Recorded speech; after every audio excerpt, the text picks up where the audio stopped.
Praise the Lord. Hallelujah. Hallelujah. Hallelujah. നമുക്ക് കർത്താവിൻ്റെ സന്നിധിയിൽ അവിടുത്തെ വചനം, ആ വചനത്തിൻ്റെ ഉൾക്കാമ്പ സന്ദേശം പരിശുദ്ധാത്മാവ് നമുക്ക് വെളിപ്പെടുത്തി തരണം. നമുക്കൊരു നിമിഷം നമ്മുടെ കരങ്ങൾ ഉയർത്തി എന്നിലൂടെ കർത്താവ് ഉപദേശിക്കുന്ന കാര്യം. കർത്താവ് ഒരു വചനത്തിൽ ഒരുപാട് ഉപദേശങ്ങളുണ്ട്. കർത്താവ് ഒരു വചനത്തിൽ എഴുതപ്പെട്ട ഒരു വചനം. തിരുവചനം ഇപ്രകാരം പറയുന്നു: കർത്താവിൻ്റെ വചനത്തിൻ്റെ ചുരുളഴിയുമ്പോൾ പ്രകാശം പരത്തുന്നു.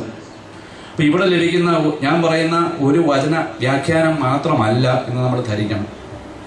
സഭയിൽ വചനം വ്യാഖ്യാനിക്കുമ്പോൾ നിരവധിയായ, അതായത് ക്ഷേമത്തിനും ഐശ്വര്യമുള്ളതിനുമുള്ളതാണ്, ജീവൻ നൽകാനും സമർത്ഥമായിട്ടുള്ളതുമാണ്. ആരെയും നിരാശപ്പെടുന്നതല്ല, നിരാശയിലൂടെ ജീവിതത്തെ നശിപ്പിക്കുവാൻ വേണ്ടിയല്ല. അതുകൊണ്ടാണ് സഭയോട് ചേർന്ന് നിന്ന് വചനം പഠിക്കണമെന്നും പ്രഘോഷിക്കണമെന്നും പറയുക. Hallelujah, hallelujah. അത് കർത്താവ് ഉദ്ദേശിക്കുന്ന രീതിയിൽ ഒരാശയമേ ഞാൻ ഇവിടെ പറയുകയുള്ളൂ. അത് കർത്താവിൻ്റെ ഹിതത്തിന് ചേർന്നതായിരിക്കണം എന്ന് ഉള്ള ആഗ്രഹത്തോടുകൂടി നിങ്ങളുടെ കാര്യങ്ങൾ ഉയർത്തി എന്നെ കർത്താവിൻ്റെ സന്നിധിയിൽ സമർപ്പിച്ച് ഒന്ന് സ്തുതിക്കാമോ? ഹല്ലേലൂയ.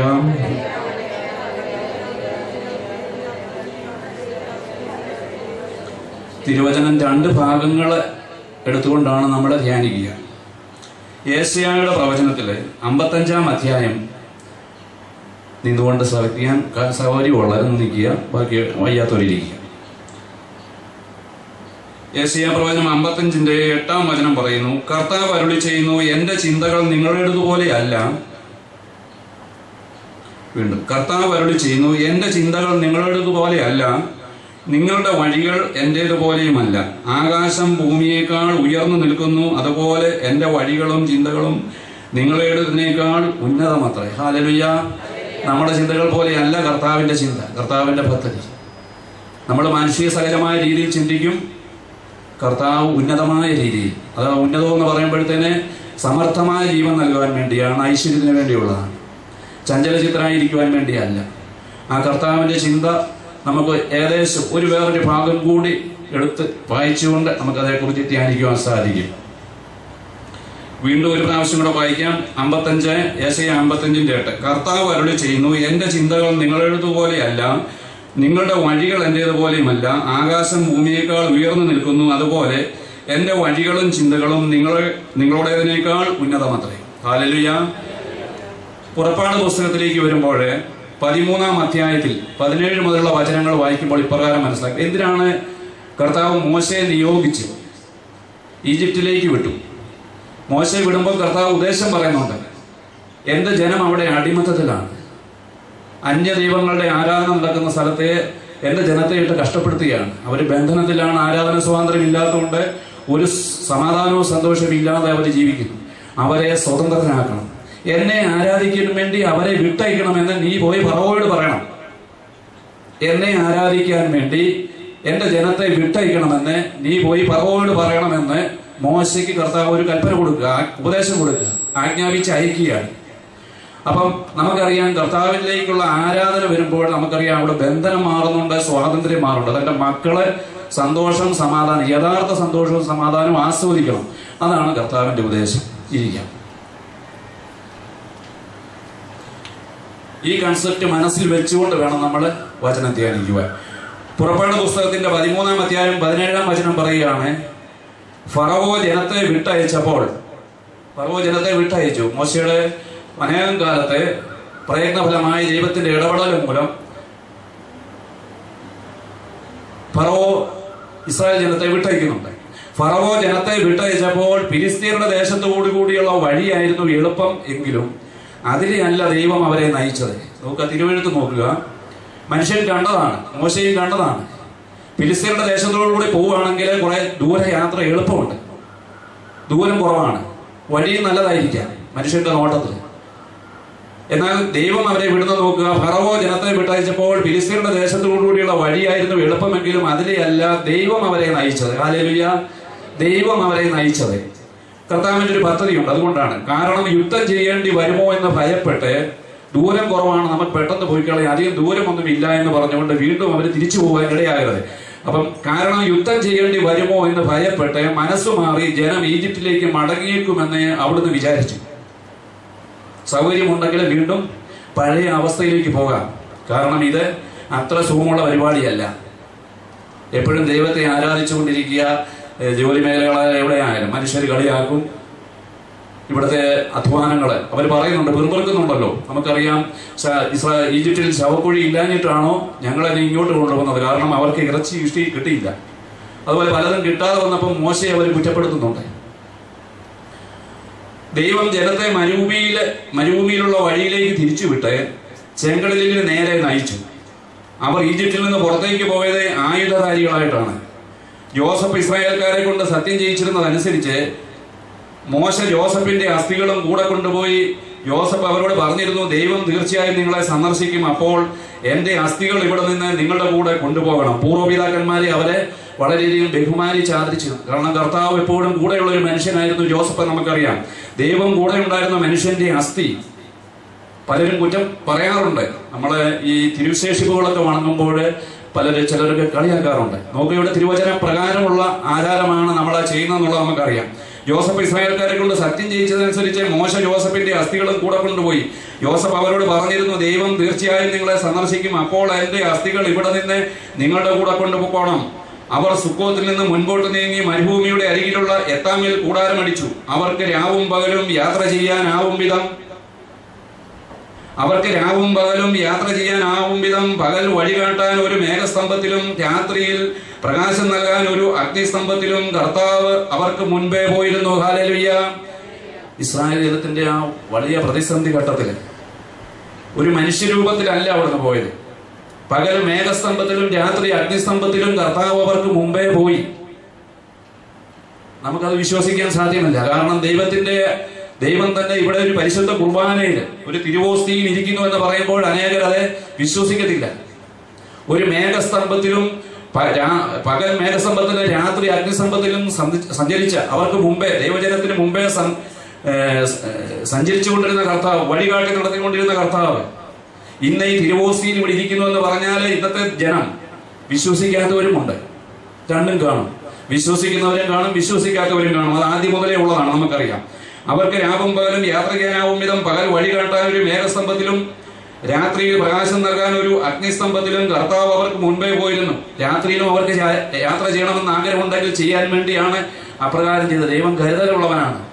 ഇനി രാത്രിയിലും യാത്ര ചെയ്യണമെന്ന് ആഗ്രഹമുണ്ടെങ്കിൽ അവർക്ക് അപ്രകാരം പോകാൻ മോശ അവരെ നയിച്ചിരുന്നു.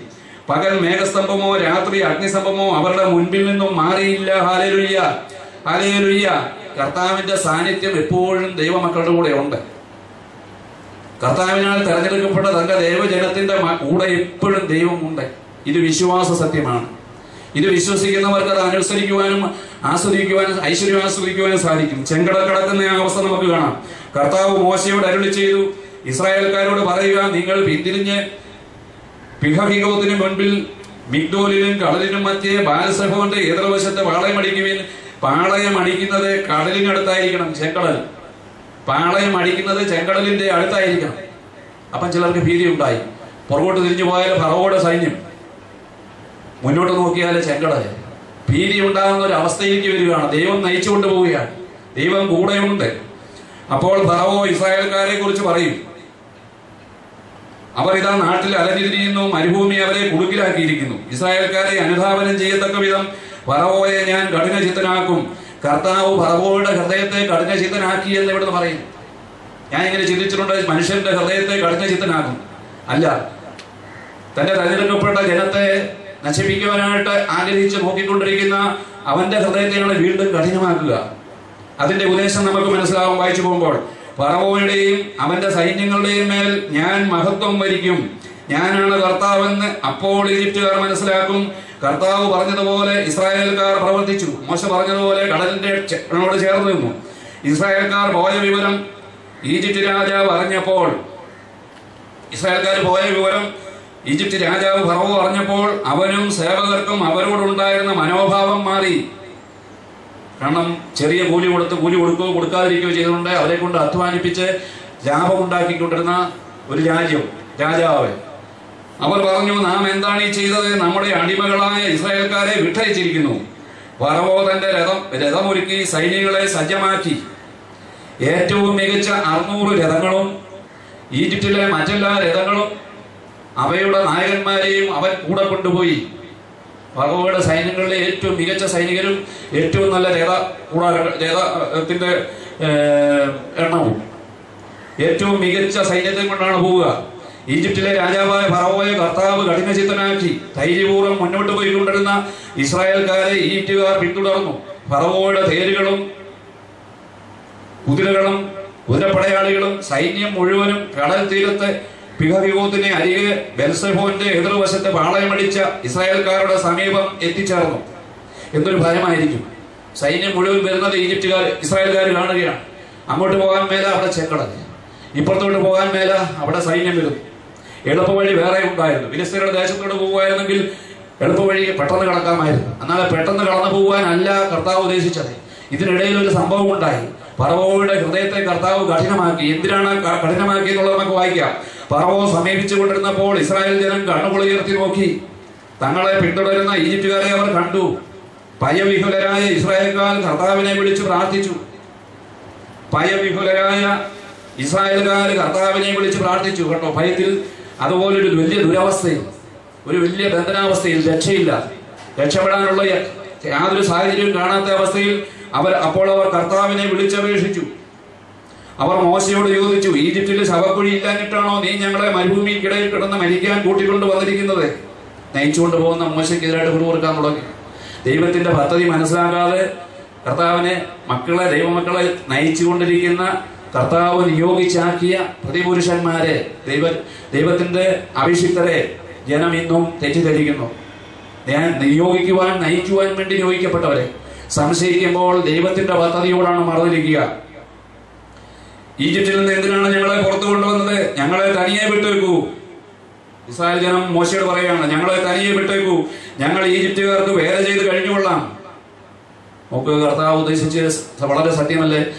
നീളം കൂടിയ, അതായത് വളരെ ചെറിയ എളുപ്പം ചെല്ലാവുന്ന വഴിയെ ആയിരുന്നു പോയിരുന്നെങ്കിൽ ഇവർ തീർച്ചയായിട്ടും മടങ്ങിപ്പോകുമായിരുന്നെന്ന് കർത്താവ് നേരത്തെ പറയും, നമ്മൾ വായിച്ചു കേട്ടു.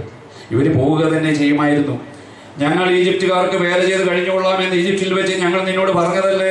ഈജിപ്തുകാർക്ക് അടിമവേല ചെയ്യുകയായിരുന്നു മരുഭൂമിയിൽ കിടന്ന് മരിക്കുന്നതിനേക്കാളും മെച്ചം. അടിമവേല ചെയ്ത് കഴിയുന്നതായിരുന്നു ഇതിലും മെച്ചം. കർത്താവിന്റെ പദ്ധതി അവർക്ക് മനസ്സിലാകുന്നില്ല. തേനും പാലും ഒഴുകുന്ന സമാധാനവും സന്തോഷവും സ്നേഹവും ഒക്കെ കളിയാടുന്ന കർത്താവിന്റെ ഒരു വാഗ്ദാനം ചെയ്യപ്പെട്ട ദേശത്തേക്ക് പോകുമ്പോൾ അവർ പിറുപിറുക്കുകയാണ്. നമ്മളും ഒരുപക്ഷെ ഇപ്രകാരമൊക്കെ പിറുപിറുക്കുന്നില്ലേ കർത്താവിനെ മനസ്സിലാകാതെ? മേഘസ്തംഭത്തിലും അഗ്നിസ്തംഭത്തിലും പോയ കർത്താവ് അല്ല ഇന്ന്. അതേ കർത്താവ് തന്നെ ദിവ്യകൂദാശകളിലെ പരിശുദ്ധ കുർബാനയിലെ തിരുസഭയിൽ നമ്മളെ നയിക്കുകയാണ്. മോശ ജനത്തോട് പറഞ്ഞു, നിങ്ങൾ ഭയപ്പെടാതെ ഉറച്ചു നിൽക്കുവിൻ. ഇനിയുള്ള പ്രത്യേകം ശ്രദ്ധിക്കണം. ഇത്രയും കേട്ടുപോയ കാര്യങ്ങൾ വേണമെങ്കിൽ നമുക്കൊരു കഥ പോലെ കേൾക്കാം. എന്നാൽ ഇനിയും പറയുന്നത് കേൾക്കാം. മോശ ജനത്തോട് പറഞ്ഞു, നിങ്ങൾ ഭയപ്പെടാതെ ഉറച്ചു നിൽക്കുവിൻ. നിങ്ങൾക്ക് വേണ്ടി ഇന്ന് കർത്താവ് ചെയ്യാൻ പോകുന്ന രക്ഷാകൃത്യം നിങ്ങൾ കാണും. Hallelujah, hallelujah. ഉറക്കെ ഹല്ലേലൂയ, ഹല്ലേലൂയ. ഈശോയെ നന്ദി, യേശുവേ സ്തുതി. നിങ്ങൾ ഭയപ്പെടാതെ ഉറച്ചു നിൽക്കുവിൻ. നിങ്ങൾക്ക് വേണ്ടി ഇന്ന് കർത്താവ് ചെയ്യാൻ പോകുന്ന രക്ഷാകൃത്യം നിങ്ങൾ കാണും. ഇന്ന് കണ്ട ഈജിപ്തുകാരെ ഇനിമേൽ നിങ്ങൾ കാണുകയില്ല. ഈജിപ്തുകാർ വരുന്നതേ ഉള്ളൂ. ഈജിപ്ത് സൈന്യം വന്ന് വളഞ്ഞുകൊണ്ടിരിക്കുകയാണ്. മോശ പറയുകയാണ്, ഇന്ന് കണ്ട ഈജിപ്തുകാരെ ഇനി നിങ്ങൾ കാണത്തില്ല. എന്ത് ചെയ്യണം? കർത്താവ് നിങ്ങൾക്ക് വേണ്ടി യുദ്ധം ചെയ്തുകൊള്ളും. നിങ്ങൾ ശാന്തരായിരുന്നാൽ മതി. ഹല്ലേലൂയ. എഴുന്നേറ്റുന്ന കരങ്ങളൊന്ന് ഉയർത്തിക്കൊണ്ട് സ്തുതിക്കുക. Hallelujah, hallelujah. പറയുകയാണ്, നമ്മളോട് വചനം പറയുകയാണ്, നിങ്ങൾ ശാന്തരായിട്ട് സ്വസ്ഥരായിട്ടിരുന്നാൽ മതി, കർത്താവ് യുദ്ധം ചെയ്തുകൊള്ളും. പിശാചിനെ നമുക്കെതിരായിട്ട് വരുന്ന, ദൈവജനത്തിനെതിരായിട്ട് വരുന്ന ശത്രുവിന്റെ രഥങ്ങളും അവൻ എന്തുമായിക്കോട്ടെ, ശത്രുവിന്റെ സേനകളും, അവരെ കർത്താവ് സംഭീതരാക്കിക്കൊണ്ട് അവരെ പരാജയപ്പെടുത്തിക്കൊള്ളുന്നുള്ള മോശയിലൂടെ കർത്താവ് പറയുകയാണ്. ഇന്ന് ആ മോശയുടെ സ്ഥാനത്തിരിക്കുന്നതാണ് കർത്താവ് നിയോഗിച്ചാക്കിയ പരിശുദ്ധ പിതാവ്, തിരുസഭയെ നയിക്കുന്ന പരിശുദ്ധ പിതാവ്. മോശയ്ക്ക് തുല്യം നമുക്ക് കാണാം. മോശയ്ക്ക് തുല്യമല്ല, മോശയേക്കാൾ ശ്രേഷ്ഠനാണെന്ന് യേശു എന്ന് പറയുന്നു. യേശുവായിട്ട് തന്നെ കാണാം. മേഘസ്തംഭത്തിലും അഗ്നിസ്തംഭത്തിലും നയിച്ച കർത്താവ് തന്റെ പൂർണ്ണമായ അധികാരവും തന്റെ അഭിഷേകവും സഭയിലെ പരിശുദ്ധ പിതാവിന് നൽകിക്കൊണ്ടിരിക്കുകയാണ്. ആ അഭിഷേകമാണ് കൈവയ്പ ശുശ്രൂഷ വഴി താഴേക്ക് വന്ന അഭിഷിക്തത്തിലേക്ക് വരിക. അവരിൽ നിന്ന് കൈവയ്പ ശുശ്രൂഷ ലഭിക്കുന്ന നമ്മളെ കർത്താവ് അഭിഷേകം ചെയ്തിട്ടുണ്ട്. Hallelujah, hallelujah. എന്ത് നമ്മൾ ചെയ്യണമെന്ന് മോശ വഴി കർത്താവ് അരുളി ചെയ്യണം. നമ്മൾ സ്വസ്ഥരായിട്ടിരുന്നാൽ മതി. നമ്മൾ ഇതൊന്നും കണ്ടുകൊണ്ട് വെപ്രാളപ്പെടണ്ട. ഇപ്പം കണ്ടിരിക്കുന്ന പ്രതിസന്ധികളും പ്രലോഭനങ്ങളും വേദനകളും ദുഃഖങ്ങളും ഒന്നും നമ്മൾ കണ്ട് ഭയപ്പെടണ്ട. കർത്താവിന്റെ മുമ്പിൽ നിന്ന് ശാന്തമായിട്ടിരുന്നാൽ അവിടുന്ന് യുദ്ധം ചെയ്തുകൊള്ളുന്നുള്ള ഈ വചനത്തിന് മാറ്റമില്ല. ഹല്ലേലൂയ. കരങ്ങൾ ഉയർത്തി ഒന്ന് സ്തുതിക്കാം. ഹല്ലേലൂയ. കർത്താവിന്റെ ഈ വചനം നമ്മളിൽ നിറവേറട്ടെ. ഹല്ലേലൂയ. സ്വസ്ഥതയുടെ ആത്മാവല്ലേ, സൗമ്യതയുടെ ആത്മാവല്ലേ, സ്നേഹത്തിന്റെ ആത്മാവല്ലേ, ഭയത്തിന്റെ ആത്മാവല്ലോ, ഭീരുത്വത്തിന്റെ ആത്മാവിനെ അല്ല കർത്താവ് നൽകിയിരിക്കുന്നത്. അത് സ്നേഹത്തിന്റെയും ശക്തിയുടെയും ആത്മനിയന്ത്രണത്തിന്റെയും ആത്മാവാണ്.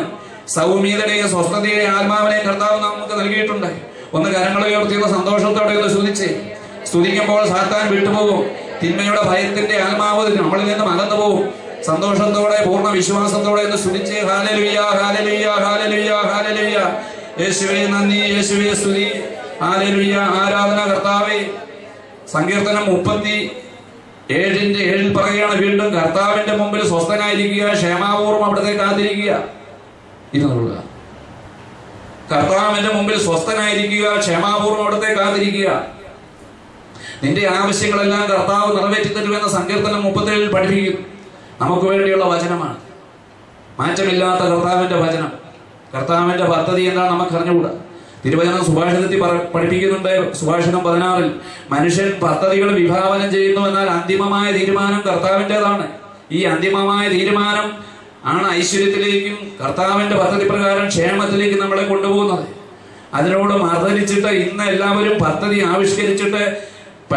മുതൽ ആവിഷ്കരിച്ചിട്ട് പരാജയപ്പെടുമ്പോഴാണ് കർത്താവിന്റെ സന്നിധിയിലേക്ക് വരിക. അവന്റെ കാലടികളെ നിയന്ത്രിക്കുന്നത് കർത്താവാണെന്ന് പറയുന്നു. എങ്കിൽ നമ്മൾ എത്രമാത്രം കർത്താവിനോട് ആലോചന ചോദിക്കണം. കർത്താവിനോട് ആലോചന ചോദിക്കാതെ ഈജിപ്തിലേക്ക് നിങ്ങൾ പോകരുതെന്ന് കർത്താവിന്റെ തിരുവചനം പഠിപ്പിക്കുകയാണ്. കാരണം ഈജിപ്തുകാർ മനുഷ്യരാണ്, ദൈവമല്ല എന്ന് തിരുവചനം ഏശയ്യാ 31:3 പഠിപ്പിക്കുന്നു. ഈജിപ്തുകാർ മനുഷ്യരാണ്, ദൈവമല്ല. അവരുടെ കുതിരകൾ ജഡമാണ്, ആത്മാവല്ല. കർത്താവ് ആത്മാവാണെന്ന് തിരുവചനം പഠിപ്പിക്കുന്നു. കൊരിന്ത്യക്കാർക്ക് എഴുതിയ 2-ാം ലേഖനം 3-ാം അധ്യായം 17-ാം വചനം കർത്താവ് ആത്മാവാണ്. കർത്താവിന്റെ ആത്മാവുള്ളിടത്ത് സ്വാതന്ത്ര്യമുണ്ട്. എന്തിനുള്ള സ്വാതന്ത്ര്യമാണ്? അവിടുത്തെ ആരാധിക്കുവാൻ. അവിടുത്തെ ആരാധിക്കുമ്പോഴാണ് ബന്ധനങ്ങളിൽ നിന്ന് മാറി വിടുതൽ ലഭിക്കുക.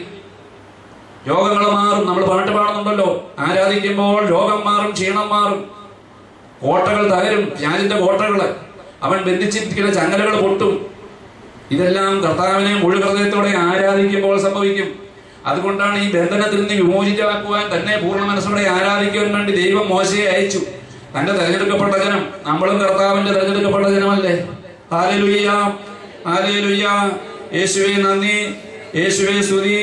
ഹല്ലേലൂയ. സങ്കീർത്തനം 46:10 വീണ്ടും പഠിപ്പിക്കുന്നുണ്ട്. ഇവിടെ എഴുതി വെച്ചിട്ടുണ്ട്, ശാന്തമാവുക, ഞാൻ ദൈവമാണെന്നറിയുക.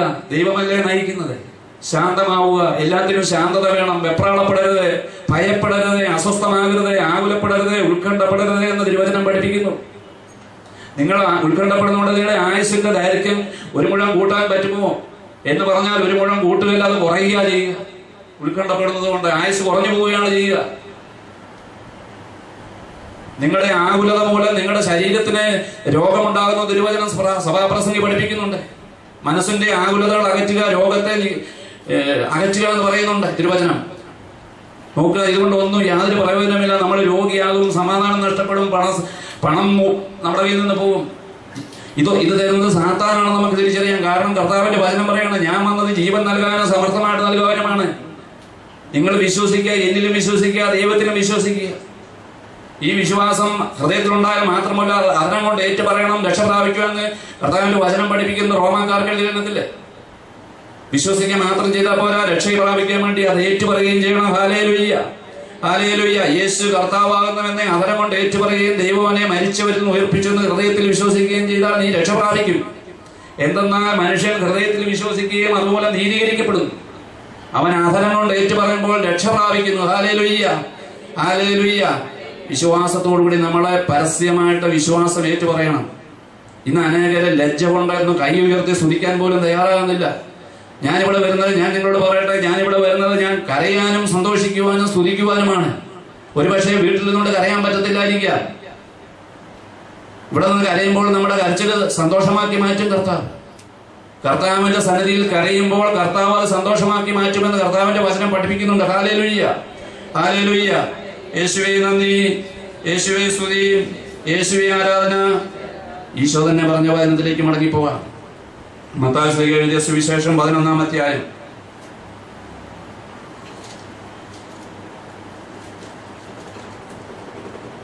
എല്ലാവർക്കും അറിയാവുന്ന വചനമാണ്. 11-ാം അധ്യായം 28-29 വചനങ്ങൾ. അധ്വാനിക്കുന്നവരും ഭാരം വഹിക്കുന്നവരുമായ നിങ്ങൾ എൻ്റെ അരികിൽ വരുവിൻ, ഞാൻ നിങ്ങളെ ആശ്വസിപ്പിക്കാം. അകന്നു മാറി നിന്നുകൊണ്ടല്ല. അധ്വാനിക്കുന്നവരും ഭാരം വഹിക്കുന്നവരുമായ നിങ്ങൾ എൻ്റെ അരികിൽ വരുവിൻ, ഞാൻ നിങ്ങളെ ആശ്വസിപ്പിക്കാം. ആരാണ് അരികെ വരാത്തത്? അഹങ്കാരികൾ അടുത്ത് വരത്തില്ല. അനുസരിക്കുന്നവനാണ് അടുത്തേക്ക് വരിക. ഹല്ലേലൂയ. നമ്മളിവിടെ വന്നവർ കർത്താവിന്റെ സന്നിധിയിലാണ് വന്നിരിക്കുക. കർത്താവിന്റെ അരികിലേക്ക് വന്നെങ്കിൽ നമ്മൾ അനുഗ്രഹിക്കലാകാൻ വിളിക്കപ്പെട്ടവരാണ്. ഈ സത്യം നമ്മൾ മനസ്സിലാക്കണം. ഇവിടെ വന്നാലും കേൾക്കുന്ന വചനം നമ്മുടെ ഹൃദയത്തിൽ നിന്ന് കൊത്തിക്കൊണ്ടുപോകാൻ പിശാചിന്റെ കെണികൾ ഒരുക്കും. നമ്മളത് തിരിച്ചറിഞ്ഞാൽ മതി. വചനം ഇവിടെ പ്രഘോഷിക്കപ്പെട്ടുകൊണ്ടിരിക്കും. കേൾക്കുന്നവനും ഹൃദയത്തിൽ സ്വീകരിക്കുന്നവനും കർത്താവിന്റെ അനുഗ്രഹം പ്രാപിക്കും. അതിനായിട്ട് നമ്മൾ ഉണർന്നിരിക്കണം. ഹല്ലേലൂയ. അധ്വാനിക്കുന്നവരും ഭാരം വഹിക്കുന്നവരുമായ നിങ്ങളെല്ലാവരും എൻ്റെ അരികിൽ വരുവിൻ, ഞാൻ നിങ്ങളെ ആശ്വസിപ്പിക്കാമെന്ന് കർത്താവ് പറയുന്നു. ആശ്വാസം വേറൊരിടത്തുനിന്നും നമുക്ക് ലഭിക്കത്തില്ല.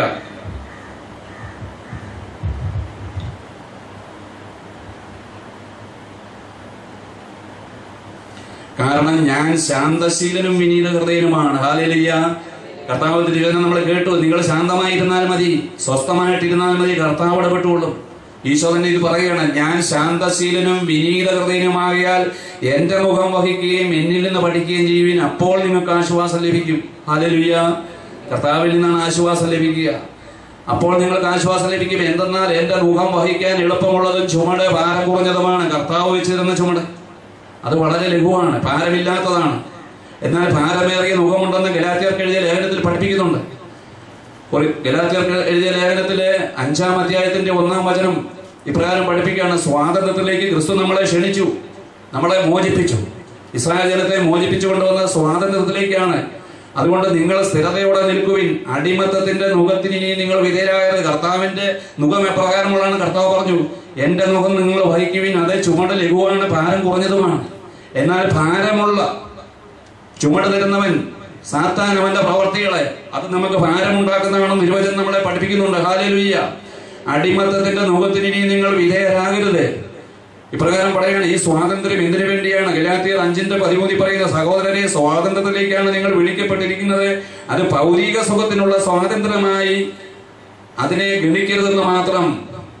ഈ ഭൂമിയിലുള്ള എല്ലാ സമ്പത്തുകൾ നേടിയതുകൊണ്ടോ ഈ ഭൂമിയിലുള്ള അനുഗ്രഹങ്ങൾ മാത്രമല്ല അത് നേടുന്നതുകൊണ്ട് നമുക്ക് ഭാരം മാറുന്നില്ല. നമുക്കറിയാം, കോടികൾ ഉള്ളവരെ പോലും സമാധാനം നഷ്ടപ്പെട്ട അവസ്ഥയിലാണ്. എന്നാൽ യഥാർത്ഥമായ സമാധാനം തരുന്നത് കർത്താവാണെന്ന് തിരുവചനം പഠിപ്പിക്കുകയാണ്. ഹല്ലേലൂയ. ഹല്ലേലൂയ. യേശുവേ നന്ദി, യേശുവേ സ്തുതി. പാപം മൂലമുള്ള ഭാരം അടിമത്തത്തിന്റെ ഭാരമാണ്. അത് പിശാച് വെച്ച നുഖത്തിനുള്ളതാണ്. എന്നാൽ കർത്താവിന്റെ അരികിലേക്ക് വരുമ്പോൾ അവൻ പാപം നീക്കിക്കളയുന്നുണ്ട്, അവൻ ശാപം മാറ്റിക്കളയുന്നുണ്ട്. ഇതെല്ലാം കർത്താവിന്റെ സന്നിധിയിൽ നമുക്ക് സൗജന്യമായിട്ട് വിശ്വാസം മൂലം മാത്രം ലഭിക്കുന്നതാണ്. ഹല്ലേലൂയ. ഹല്ലേലൂയ. യേശുവേ നന്ദി, യേശുവേ ആരാധന. ഹല്ലേലൂയ. ഹല്ലേലൂയ. ഓർഗീസ്കാർക്ക് എഴുതിയ 2-ാം ലേഖനത്തിലേക്ക് ഇന്ന് പോവുകയാണ്. തിരുവചനം ഇപ്രകാരം പഠിപ്പിക്കുന്നു: ദൈവഹിത പ്രകാരമുള്ള ദുഃഖമുണ്ട് മനുഷ്യന്. ദുഃഖഭാരത്താൽ വന്നിരിക്കുന്നവരുണ്ട്. ജോലി നഷ്ടപ്പെട്ടു വന്ന മക്കൾ അനേകരുണ്ട്. പഠിച്ചിട്ട് ജോലി ലഭിക്കാത്ത മക്കളുണ്ട്. പ്രായമായിട്ട് കല്യാണം നടക്കാതെ വിവാഹ ജീവിതാന്തസ്സിലേക്ക് കടന്നു വരാൻ സാധിക്കാത്ത മക്കളുണ്ട്. ഭാരപ്പെട്ട ഹൃദയമാണ് അവർക്കുള്ളത്. വിവാഹ ജീവിതത്തിലേക്ക് വന്നിട്ട് മക്കളില്ലാത്തവരുണ്ട്. കടബാധ്യതകളുണ്ട്. രോഗപീഠകളാൽ വേദനിക്കുന്നവരുണ്ട്. ഇതൊന്നും കർത്താവിന്റെ ഹിതപ്രകാരമുള്ളതല്ല. രോഗമെന്നാൽ നമുക്കറിയാം, സാമ്പത്തിക നഷ്ടമുണ്ട്, മനക്ലേശമുണ്ട്. എന്നാൽ പ്രതിസന്ധികൾ ലോകത്തിലുണ്ട്. പ്രതിസന്ധികൾ ഉണ്ടാകുന്നത് തിന്മയുടെ ശക്തി കൊണ്ടാണ്. കാരണം എനിക്കിനിപ്പോ അലർജിയുടെ രോഗമുണ്ട്. അലർജിയുടെ രോഗം എന്ന് പറഞ്ഞാൽ അത് ഞാൻ ജീവിക്കുന്ന ചുറ്റുപാടിൽ നിന്നുള്ളതാണ്. കാരണം പൊടിയുടെ അലർജി എന്ന് പറഞ്ഞാൽ പൊടി അലർജി മാറുന്നില്ല. എന്നാൽ ഈ അലർജി മാറ്റി തരുവാൻ കർത്താവിന് സാധിക്കും. പൊടി ഇവിടെ കിടക്കും. എല്ലാവരും തുമ്മലും ചീറ്റലുമായിട്ട് നടക്കുകയാണ്. പ്രത്യേകിച്ച് ഈ ചൂട് കാലത്ത് അനേകർക്ക് ഇത് ബാധിച്ചിരിക്കുകയാണ്. നമുക്കറിയാം, വാഹനങ്ങൾ കടന്നു പോകുമ്പോൾ അത് നമ്മളാരും വരുത്തി വെച്ചതല്ല. അവർക്ക് ലാഭമുണ്ടത്. ആ പ്രവർത്തിക്കുന്നവർക്ക് ലാഭമുണ്ട്. അത് ആവശ്യവുമാണ്. കാരണം ഈ പാറമടകൾ അതിൽ നിന്നും കല്ല് പോയല്ലാതെ വേറൊരു ക്രിയേഷൻ അവിടെ നടക്കുന്നില്ല. കെട്ടിടം പണിക്കും ഭിത്തി കെട്ടുന്നതിനും ഒക്കെ ഇത് ആവശ്യമാണ്. ഇത് ഉള്ളിടത്തുനിന്നല്ല എടുക്കാൻ പറ്റത്തുള്ളൂ. അങ്ങനെ വയ്ക്കുമ്പോൾ ആരെയും കുറ്റം പറയാനും സാധിക്കത്തില്ല. എന്നാൽ ഈ തിന്മയുടെ ശക്തി മൂലം നമുക്ക് ആരാധിക്കാൻ സാധിക്കാതെ വരുന്ന അവസ്ഥ. ഈ കഴിഞ്ഞ രാത്രിയിൽ വ്യാഴാഴ്ച രാത്രിയിലത്തെ ആരാധനയിൽ ഇവിടെ വന്നപ്പോൾ പ്രാർത്ഥിക്കുവാൻ സാധിക്കുന്നില്ല. കാരണം രാത്രി വന്നിരിക്കുന്ന മിക്കവാറും എല്ലാവർക്കും തുമ്മലും ചുമയാണ്. പിറ്റേ ദിവസം വെള്ളിയാഴ്ച എനിക്ക് ശുശ്രൂഷയ്ക്ക് വരണം. ഞാൻ അച്ഛൻ്റെ ഒരിക്കൽ പോയി പറഞ്ഞു, അച്ഛാ പ്രാർത്ഥിക്കണം. കാരണം ഇവിടെ നിന്ന് വചനം പറയണമെങ്കിൽ കർത്താവിന്റെ ശുശ്രൂഷയ്ക്ക് നിൽക്കണമെന്നുണ്ടെങ്കിൽ എനിക്ക് ആരോഗ്യം വേണം. പ്രാർത്ഥിച്ചു വിട്ട് ധൈര്യമായിട്ട് പോക്കൂ. ഇവിടെ വന്ന് നിന്നു. കിടക്കാൻ പോയില്ല. കിടക്കാൻ മരുന്ന് മേടിച്ച് കിടക്കാൻ റെസ്റ്റ് എടുക്കണം. ആ റെസ്റ്റ് എടുക്കാൻ പോയാൽ നമുക്ക് കർത്താവിന്റെ ശുശ്രൂഷയ്ക്ക് കഴിയുവാൻ സാധിക്കുമല്ല. അതിനാൽ കർത്താവിനെ നിർത്തണമെന്ന് പ്രാർത്ഥിച്ചുകൊണ്ട് പോരുകയാണ്. നമുക്കിവിടെ കാണാൻ നമ്മുടെ സന്ദേശത്തിലേക്ക് പോകാം. ദൈവഗത പ്രകാരമുള്ള ദുഃഖം രക്ഷാകരമായ പശ്ചാത്താപം ജനിപ്പിക്കുന്നു. അതിൽ ഖേദത്തിന് അവകാശമില്ല. നമുക്കൊരു പക്ഷേ ലോകത്തിൽ പലതും ലഭിക്കുവാനുണ്ട്. അതില്ലാത്തത് മൂലം നമ്മൾ മനക്ലേശം അനുഭവിക്കുന്നതുകൊണ്ട് ദുഃഖിതരാണ്.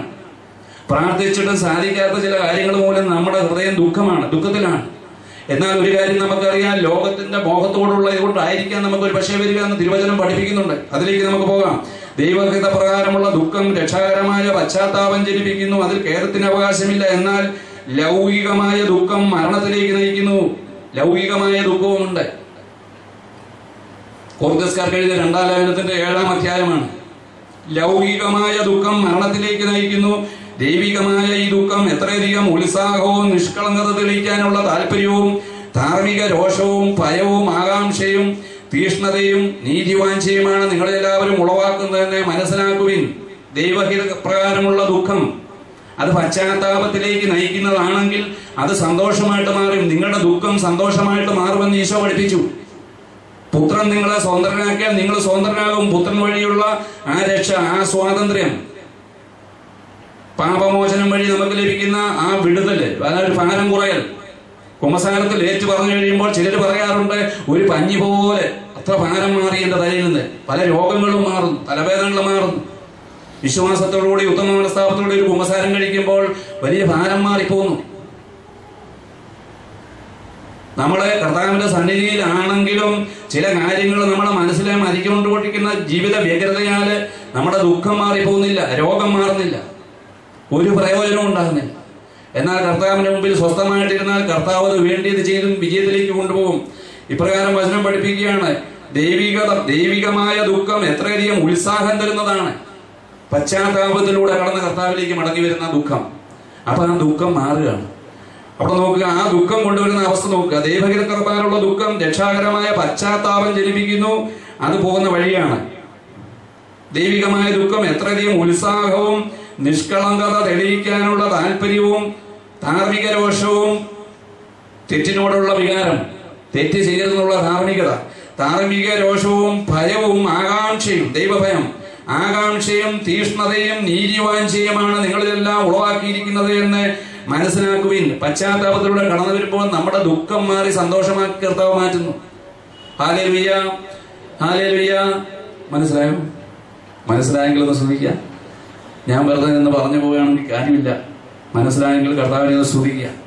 ഹല്ലേലൂയ, യേശുവേ നന്ദി. ഞാൻ പ്രസംഗിച്ചിട്ട് പോകും. നമുക്ക് മനസ്സിലായില്ലെങ്കിൽ ഒന്ന് പറയുക, വീണ്ടും പറയാം അതേക്കുറിച്ച്. കൊറിന്ത്യസ്കാർക്ക് എഴുതിയ 2-ാം ലേഖനത്തിന്റെ 7-ാം അധ്യായം ഒന്നെടുത്ത് വീട്ടിൽ പോയിരുന്നത് ധ്യാനിക്കുക. അതേക്കുറിച്ച് ധ്യാനിക്കുമ്പോൾ നമുക്കറിയാം. ലൂക്കാസ് വിശേഷത്തിലേക്ക് നമുക്ക് പോയാൽ നമുക്ക് മനസ്സിലാവും. കൂടുതലായിട്ട് ഈ വചനങ്ങളിലേക്ക് നമ്മളെ ബന്ധപ്പെടുത്തി പഠിക്കുമ്പോൾ മനസ്സിലാവും. ലോകത്തിലുള്ളത് ഇത് 3 ഭാഗന്നു. ജഡത്തിന്റെ ദുരാശ, ജഡം ലോകത്തിലുള്ളത് ഇവ 3 ഭാഗന്നു. അത് ദൈവത്തിന്റെ ശത്രുവാകുന്നുവെന്ന് യാക്കോബ് ശ്ലീഹ പഠിപ്പിക്കുകയാണ്.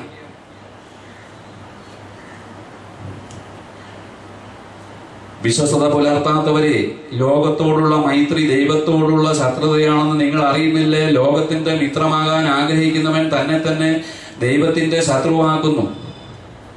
ലോകത്തിലുള്ളവ ഇവ 3 ജഡത്തിന്റെ ദുരാശ, കണ്ണിന്റെ ദുരാശ, ജീവിത ഭീകരത. എന്ന് പറഞ്ഞാൽ കണ്ണു വേണ്ടെന്നല്ല, ജഡം വേണ്ടെന്നല്ല. ഇതിനോടൊക്കെയുള്ള മനോഭാവവും ആസക്തികളും നമ്മൾ ഉപേക്ഷിക്കണം. ഇതെല്ലാം ലോകത്തിലുണ്ട്. ഇത് ലോകത്തിന് ആവശ്യവുമാണ്, നമുക്കറിയാം. എന്നാൽ അതിനോടുള്ള ആ മനോഭാവവും അതിനോടുള്ള ആസക്തികളും നമ്മളെ മരണത്തിലേക്ക് കൊണ്ടുപോകുന്നതാണ്.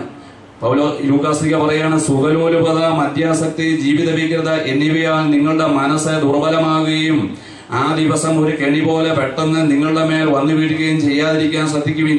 ഇതിലേക്ക് പോകുന്ന സുഖലോലുപതയില്ല. സുഖം വേണം, പക്ഷെ അതിലേക്ക് തന്നെ പോയിക്കൊണ്ടിരിക്കുന്ന മനസ്സ്, മദ്യത്തിനോടുള്ള ആസക്തി മാറിയാൽ മദ്യത്തിന്റെ ഇതിൽ മാറിപ്പോവും. മദ്യാസക്തി ഇവ മൂലം എന്ത് സംഭവിക്കുന്നു പറയുകയാണ്. എന്നിവയാൽ നിങ്ങളുടെ മനസ്സ് ദുർബലമാകുന്നു, മാനസിക രോഗികൾ പോലുമായി തീരുന്നുണ്ട്. നമ്മുടെ പറയുവായിരിക്കും ചിലർ പറയും അധികമൊന്നും കഴിക്കുന്നില്ല, ചിലർ പ്രോത്സാഹിപ്പിക്കാറുമുണ്ട്. ഒരു ഡോക്ടറും പറഞ്ഞിട്ടില്ല, ഡോക്ടർ പറഞ്ഞു എന്നും പറഞ്ഞ് രണ്ട് ഔൺസ് കഴിക്കുന്നുള്ള കുഴപ്പമില്ല എന്ന് പറയുന്നവരുണ്ട്. എനിക്കറിയാം, ഞാൻ ഹാർട്ട് പേഷ്യന്റ് ആയിരുന്ന സമയത്ത് ഡോക്ടർ മാഞ്ഞൂരാൻ എഴുതിയൊരു പുസ്തകം തന്നിരുന്നു. ആ പുസ്തകത്തിൽ ഇപ്രകാരം എഴുതി, ഹാർട്ടിന്റെ അസുഖമുള്ളവരെ മദ്യം തൊടുകയായിരുന്നു തന്നെ എഴുതിയിട്ടുണ്ട്. എന്നാൽ ചിലർ പറയുന്നത് മദ്യനോളം മദ്യപിക്കുന്ന ആൾക്കാർ ചില ഡോക്ടർമാരുടെ അരികെ ചെന്ന് പറയും, ഡോക്ടറെ അതെങ്ങനെ ഉപേക്ഷിക്കാനാണ്? ഒരു കുപ്പിയൊക്കെ കുടിച്ചിട്ടുണ്ടെന്നവർ അവർ പറയുമായിരിക്കും, അല്പാൽപ്പം കുറച്ചുകൊണ്ടിരാൻ പറയും, ഒന്നിച്ച് നിൽക്കത്തില്ല. എന്നാൽ ക്രിസ്തുവിലേക്ക് വരികയാണെങ്കിൽ അത് മാറിപ്പോവും. മനസ്സ് വെച്ചാൽ നിനക്ക് കൽപ്പനകൾ അനുസരിക്കാൻ സാധിക്കുമെന്ന് തിരുവചനം പഠിപ്പിക്കുന്നുണ്ട്. ഒഴിവ് കഴിവ് പറയുന്നത് കൊണ്ടാണ്. അതുകൊണ്ട് അവർക്ക് പൂർണ്ണമായിട്ടും കർത്താവിന്റെ ആ സന്തോഷവും സമാധാനവും അനുഭവിക്കാൻ പറ്റുന്നില്ല. ഈ സ്വലോലുപതയെ അവർക്ക് വിടുവാൻ സാധിക്കുന്നില്ല, മദ്യാസക്തി മാറ്റുവാൻ സാധിക്കുന്നില്ല. ജീവിത വ്യഗ്രത എന്നിവയാൽ നിങ്ങളുടെ മനസ്സ് ദുർബലമായ ഒരു മനോരോഗിയിലേക്ക് പോവുകയാണ്, മനോരോഗാവസ്ഥയിലേക്ക്. ജീവിത വ്യഗ്രത എങ്ങനെ പോവും? ആകുലതകളും ഉത്കണ്ഠകളും. ഒന്നും സംഭവിക്കാൻ പോകുന്നില്ല, ഒന്നും നേടാൻ പോകുന്നില്ല. എന്നാൽ കർത്താവിന്റെ മുമ്പിൽ സ്വസ്ഥമായിട്ടിരുന്നാൽ ഇതൊക്കെ നമുക്ക് സാധിക്കുമെന്ന് തിരുവചനം നമ്മളെ പഠിപ്പിക്കുകയാണ്. Hallelujah, hallelujah. യേശുവേ നന്ദി, യേശുവേ ആരാധന. നമുക്കൊന്ന് എഴുന്നേൽക്കുക. കേട്ട വചനം ഇത്രയും മതി. കർത്താവിന്റെ സന്നിധിയിൽ എഴുന്നേറ്റ് നിന്നുകൊണ്ട് നമുക്ക് അവിടുത്തെ ആരാധിക്കാം. നമ്മുടെ ഇതിൽ നിന്നെല്ലാം നമുക്കൊരു മോചനം ലഭിക്കണം. തിന്മയുടെ ശക്തികൾ നമ്മളിൽ നിന്ന് വിട്ടുപോവാണ്. നമുക്കതിന് കർത്താവിൽ മാത്രമാണ് ആശ്വാസം. കർത്താവിന് മാത്രമല്ല രക്ഷിക്കാൻ പറ്റത്തില്ല. ദാവീദ് വലിയ ആളായിരുന്നു. ദാവീദ് രാജാവ് വലിയ വ്യക്തിയായിരുന്നു. ആ രാജാവ് അവസാനം പറയുകയാണ്, ദൈവത്തിൽ മാത്രമാണ് എനിക്ക് ആശ്വാസം. സങ്കീർത്തനം 62, 63 ഒക്കെ പഠിപ്പിക്കുകയാണ്. ദൈവത്തിൽ മാത്രമാണ് എനിക്ക് ആശ്വാസം, അവിടുന്നാണ് എനിക്ക് രക്ഷ നൽകുന്നത്, അവിടുന്ന് മാത്രമാണ് എൻ്റെ അപേക്ഷയും കോട്ടയും. ഞാൻ കുലുങ്ങി വീഴുകയില്ല. ഞാൻ കുലുങ്ങി വീഴാതിരിക്കണമെങ്കിൽ ഈ കർത്താവിൽ ആശ്രയിക്കണം. Hallelujah, hallelujah. യേശുവേ നന്ദി, യേശുവേ സ്തുതി. സങ്കീർത്തനം 62, 63. Hallelujah, hallelujah. ഈശോയെ നന്ദി, ഈശോയെ സ്തുതി. വിശ്വാസിയെ കുറിച്ച് പറയുകയാണ്, കർത്താവിൽ ആശ്രയിക്കുന്നവൻ അചഞ്ചലനായി എന്നേക്കും നിലകൊള്ളുന്ന സിയോൻ പർവ്വതം പോലെയാണ്. കർത്താവിൽ ആശ്രയിക്കുന്നവൻ അചഞ്ചലനായി, അവൻ കുലുങ്ങത്തില്ല, അവൻ ഉറച്ചു നിൽക്കുന്നു. അത് ആ വിശ്വാസം കർത്താവിന്റെ ദാനമാണ്. എനിക്ക് വിശ്വാസമുണ്ടെന്ന് പറഞ്ഞാൽ പോരാ, അത് കർത്താവിന്റെ ദാനമാണ് തിരിച്ചറിഞ്ഞിട്ട് ഓരോ ദിവസവും കർത്താവിന്റെ വിശ്വാസം വളർത്തണമെന്ന് പ്രാർത്ഥിക്കണം. കർത്താവിൽ ആശ്രയിക്കുന്നവൻ അചഞ്ചലനായി എന്നേക്കും നിലകൊള്ളുന്ന സിയോൻ പർവ്വതം പോലെയാണ്. പർവ്വതങ്ങൾ ജെറുസലേമിനെ ചൂഴ്ന്നു നിൽക്കുന്നത് പോലെ കർത്താവ് ഇന്നും എന്നേക്കും തന്റെ ജനത്തെ വലയം ചെയ്യുന്നു. ഹല്ലേലൂയ. കർത്താവിന്റെ ജനത്തെ പർവ്വതം ജെറുസലേമിന് ചുറ്റും കവർ ചെയ്ത് നിൽക്കുന്നത് പോലെ കർത്താവിന്റെ ഭക്തർക്ക് ചുറ്റും അവിടുന്ന് സേനകളെ അയക്കുന്നു, ദൈവദൂതന്മാരെ അയക്കുന്നു. ഇവിടെയുണ്ട്. കർത്താവ് ഇവിടെ ഉണ്ടെങ്കിൽ കർത്താവിന്റെ സ്വർഗീയ ഗണം ഇവിടെയുണ്ട്. കാരണം സൈന്യങ്ങളുടെ കർത്താവാണ്. കർത്താവിന്റെ ചുറ്റും, ഈ അൾത്താരയിൽ കർത്താവിന്റെ ചുറ്റും സ്വർഗീയ ഗണങ്ങളുണ്ട്. അത് കുർബാനയുടെ സമയത്ത് കൂടുതലായിട്ട് നമുക്ക് അനുഭവിക്കാൻ സാധിക്കും. കുർബാനയിൽ പ്രത്യേകം പറയുന്ന സ്വർഗീയ ഗണങ്ങളോടുകൂടെ ഞങ്ങൾ അവിടുത്തെ സ്തുതിക്കുന്നു. Hallelujah, hallelujah, hallelujah. സ്വർഗവും ഭൂമിയും ഒന്നായിരിക്കുകയാണ് ഇവിടെ. ഇത് പരിശുദ്ധ കുർബാന ഈശോ മാത്രമല്ല, പിതാവും പുത്രനും പരിശുദ്ധാത്മാവാ ദൈവം. കാരണം അവർ ഒന്നാണ്. ദൈവത്തിൽ 3 ആളുകളുണ്ട്, അവർ 3 പേരും ഇവിടെയുണ്ട്, ഈ പരിശുദ്ധ കുർബാനയിലുണ്ട്. പിതാവിന്റെ ഇഷ്ടം നിറവേറ്റിയ പുത്രൻ, പുത്രന്റെ ഇഷ്ടം ഇന്ന് നമുക്ക് പറഞ്ഞുകൊണ്ടിരിക്കുന്ന പരിശുദ്ധാത്മാവ്. ഇവര് വെവ്വേറെയല്ല, ഇവർ ഒന്ന് തന്നെയാണ്. ഹല്ലേലൂയ. കരങ്ങളെ ഉയർത്തുന്ന സ്തുതിക്കാൻ. ഹല്ലേലൂയ. കേട്ട വചനങ്ങൾ കർത്താവ് നമ്മളെ അതിൽ അഭിഷേകം നിറയ്ക്കട്ടെ. സ്വസ്ഥമായിട്ടിരിക്കുവാനും ശാന്തമായിട്ടിരിക്കുവാനുള്ള കൃപ നൽകട്ടെ. Hallelujah, hallelujah, hallelujah. ഇനിയും അടിമത്തത്തിന്റെ മുഖത്തിലേക്ക് പോകാതെ കർത്താവിന്റെ മുഖം, കർത്താവ് പറഞ്ഞില്ലേ, എന്റെ ചുമട് ലഘുവാണ്, ഭാരം കുറഞ്ഞതാണ്. എന്നാൽ അടിമത്തത്തിന്റെ മുഖം ഭാരം കൂടിയതാണ്. സമാധാനവും സന്തോഷവും തരുന്നതല്ല, രോഗത്തിലേക്ക് കൊണ്ടുപോകും. ഈ വിശ്വാസത്തിലേക്ക് വന്നവർക്ക് ഇവിടെ തന്നെ സൗഖ്യമാകാം. Hallelujah, hallelujah, hallelujah. രോഗങ്ങളൊക്കെ വിട്ടുപോയിക്കൊള്ളുന്നുണ്ട്, സമാധാനം ലഭിക്കുന്നുണ്ട്, സന്തോഷം ലഭിക്കുന്നുണ്ട്, മനസ്സിന് സ്വസ്ഥത കിട്ടുന്നുണ്ട്.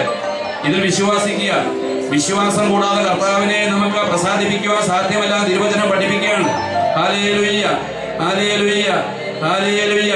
വിശ്വസിക്കുന്നില്ലെങ്കിൽ നീ ഐശ്വര്യം അനുഭവിക്കുകയില്ല. തിരുവചനം യേശയ്യാ 7:9 പഠിപ്പിക്കുന്നുണ്ട്.